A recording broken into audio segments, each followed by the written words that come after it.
We've acquired a large polymetallic project, which in turn contains a lot of gold, but we did rebadge as Sunshine Metals. Cautionary statement. All right, so today we're going to rip straight into it. We've had a big release today, big announcement where we intersected 20 metres at 18.2 grams a tonne gold. So nice timing to be up on the stump today. It was a late night getting it all prepared. The result is a fantastic result. It's from our Liontown prospect, large VMS resource. And we'll go into what that all means. But it comes from a zone that's now 260 metres in vertical dimension, about 140 metres of strike. It's a gold-rich panel in an otherwise gold, copper, zinc, lead resource. It comes from 45 metres beneath an intersection that we had late last year of 17 metres at 22 grams. And there was some thought that there was supergene enrichment. Well, today's announcement, we think, puts paid to that. It's certainly fresh rock. And if you go to the release, you'll see two photos of beautiful, beautiful visible gold. So one from the 20 at 18 metres. We saw gold in RC chips. It's not too often you do that. And we went back and panned gold out of the 17 metres at 22 grams. Both those images are in our release today. We've started drilling again. We've recommenced drilling and we're moving into a zone called the Gap Zone, and we'll talk about the significance of that shortly. And these holes will obviously seek to target more gold and copper-rich mineralisation, but they'll also be used as platforms for downhole EM, so a geophysical technique that should guide us towards more copper at depth. Now we'll settle back into the boring stuff for a bit. The corporate snapshot, so currently last trading at about 1.4 cents, which would give us a market cap of about $18 million. Finished the year last year with 2 million in the bank. The drilling programs have been low cost, so half a dozen holes at a time, really trying to get bang for buck and work out where we're going for the biggest input, the biggest injection. Directors have tipped in 3.2 million to date. Nice photo of Matt and myself. Matt, my exploration manager, who you'll find at the booth out the front. And that was on an outcrop called Titov, which is a copper moly porphyry in the Ravenswood project as well.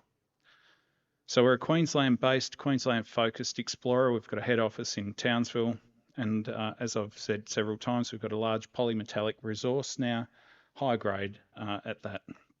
We've got an experienced and successful management team. We are based in Townsville. Our project's out at Charters Towers, Ravenswood. It's about an hour and a half out the road. Gives us easy access to the project, and certainly we're highly active. 42 kilometres of drilling to date, and we've certainly delivering encouraging results, as today's is testament to. Big scale targets, big scale systems, and we're really starting to pull these apart. And we've consolidated this Ravenswood project, and we're looking to divest our non-core assets. Strong leadership group, so experience across the resources sector, from project acquisition, development, operations, and certainly exploration. And as discussed, there's myself, Alec Pismiris, Anthony Torreson, Paul Chapman, Les Davis, and Matt Price. Matt and I are here today. The Ravenswood Consolidated Project, it's our core focus now.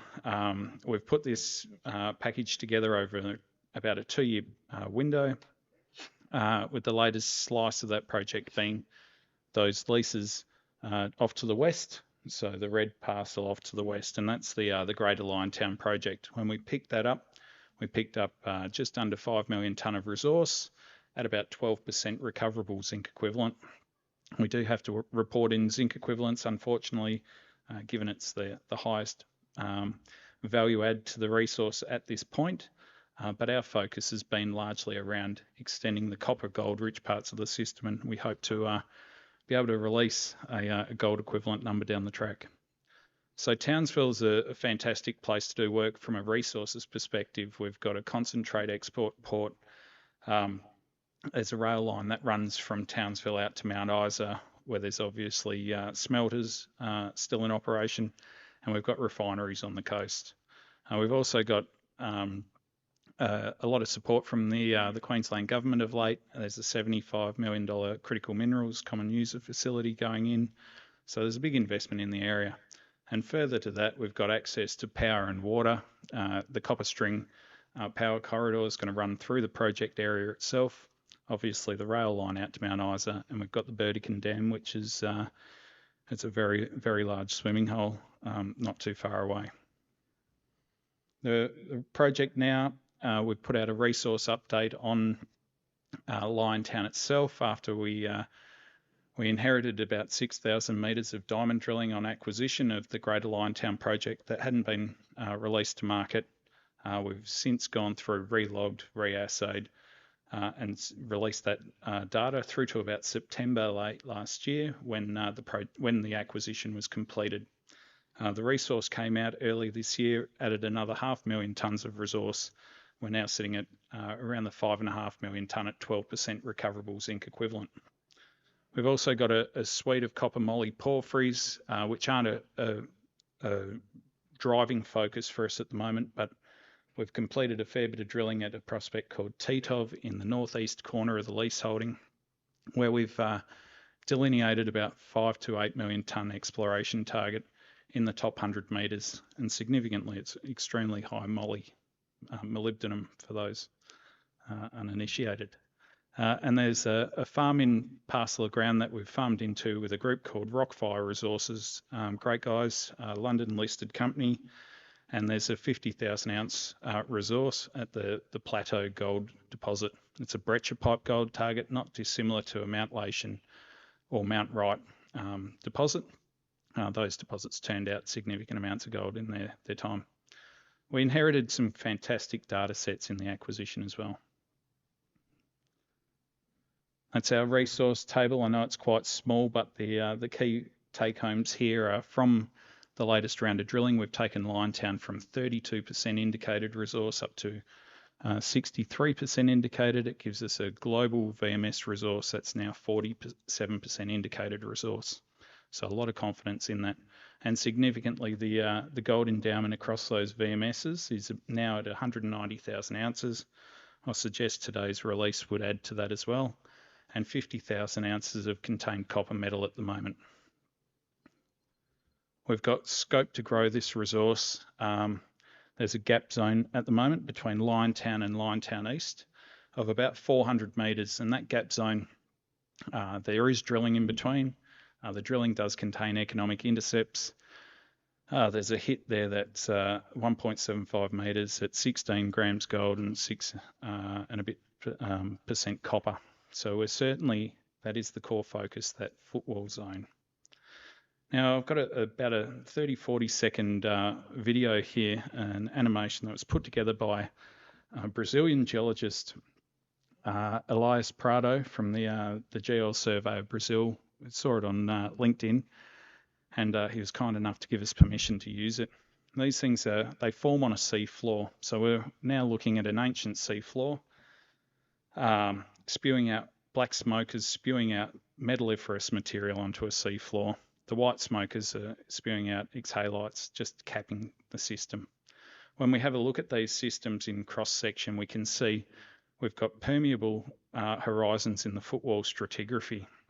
And we believe that's the zone where we're getting leakage of these hot fluids into.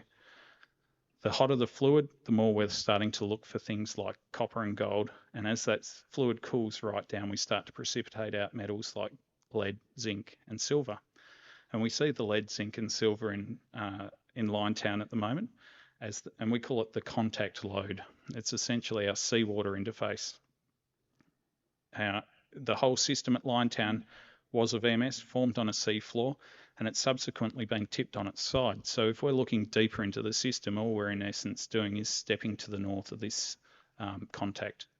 So we've hit our gold, our two gold intersections at 67 metres down hole, and today's release, 45 metres beneath that, was about 114 metres down hole. So it's quite shallow. It gives us exposure to both lead, zinc, silver, and 40 metres into the footwall, we're seeing a copper gold rich system that we're starting to unravel at the moment. So we took the when we first picked this up, we noticed in one of those holes that we inherited there was 8.1 meters at 10.7 grams a ton gold, and no significant zinc or lead. So no significant zinc or lead in a system that should be running 6 to 7% zinc. It piqued our interest. We plotted up this footwall and looked at the metal distributions within the footwall, and in essence we've started mapping out the hottest parts of the system. So we're looking for in and around those near feeder structure setups, and we've identified certainly a hot zone up at shallow in the system, which was where the initial Carrington workings were mined in the early 1900s, and there was about 28,000 ounces taken out at 22 grams. So we know it's going to be a gold-rich part of the system, and we've been working up this zone right in the middle, or right on the eastern end of the Liontown resource, and we're calling that the main feeder area.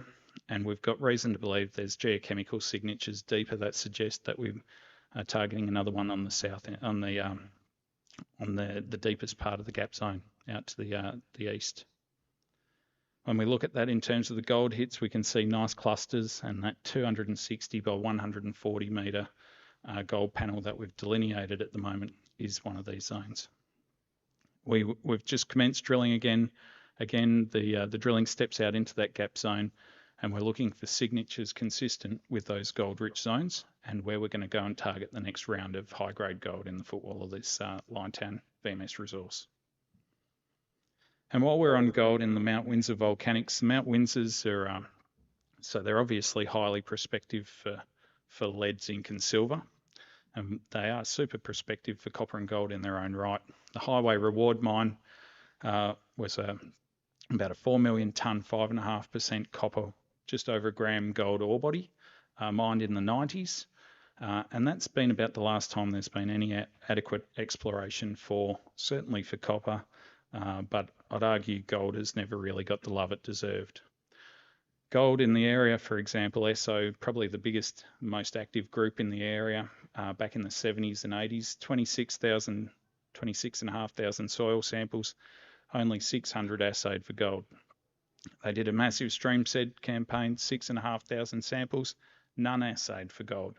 So we've got an opportunity here. We're sitting next to a district that's produced 20 million ounces of gold, which is younger than the VMS systems, and yet no one's explored these things for gold. We see a huge opportunity, and we've got advanced prospects like Tiger Town, where we see 17 metres at 3 grams a tonne gold from a depth of 22 metres. That's not adequately followed up. And we've been doing some geophysical work on prospects such as Trooper Creek, Truncheon and Highway East, and we'll be announcing some of those results in the near term, but we're really buoyant about the gold and copper potential in this belt. So the guys always cringe when I put these slides up because it lags them in for a whole lot of activity and a whole lot of work over the next 6 months, but we're certainly not sitting down and taking it easy after the back of one nice drill result. So the rig's back turning at the moment. We've got geophysics that's just been completed at Truncheon and Highway East, those new prospects, as well as the Liontown project itself. We'll be moving after this Liontown drilling. We'll use those as a downhole EM platform. While we're waiting on some results, we'll kick into the early field work and ground truth drill ready targets at prospects like Trooper Creek, Lighthouse and Tiger Town, and it's a drill campaign. So Queensland based, Queensland focused, large high grade resource. We're using, I'd like to consider it good geology, new and novel ways. We could drill down this sediment contact and hit zinc and lead till the cows come home, or we can get brave and chase the copper and gold. I'd like to think that we've taken the harder option and being brave, and it's paying the dividends at the moment. And I encourage you to certainly pick up today's release, have a read, buy some stock, and come by the booth, and we'll talk you through the rest of it. Thanks for your time.